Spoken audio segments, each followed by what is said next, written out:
অবস্থা বর্তমানে সৃষ্টি হয়েছে তাতে আমরা আসলে ঘরে বসে থাকার মতো অবস্থায় নাই। আন্দোলন যখন মহামারী রূপ নিয়েছে তখন শিক্ষার্থীদের পাশে আন্দোলনে নামলেন নাটক অভিনেতা মুশারফ করিম। তিনি রাজপথে দাঁড়িয়ে বলতে লাগলেন, আমি মোবাইলে এমন অত্যাচার দেখে আমি অসুস্থ হয়ে যাচ্ছি। আমরা দেশে শান্তি চাই, আমরা কোনো ভাই বোনের রক্ত দেখতে চাই না। আমার আসলে মোবাইলে এইসব জিনিস দেখতে দেখতে আমি অসুস্থ বোধ করছি, মানসিকভাবে শান্তি চাই। আমাদের দেশে যা অবস্থা বর্তমানে সৃষ্টি হয়েছে, ঘরে বসে থাকার মতো কোনো অবস্থা নেই। আমরা প্রাণহানি, গুলাগুলি, নির্যাতন দেখতে চাই না। আমরা এই সময় বাইরে থাকতে চাই।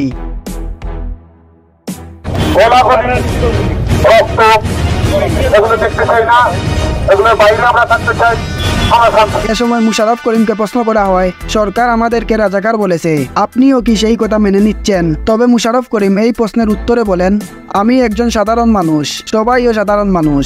যে বলেছে রাজাকার তার নাই দরকার।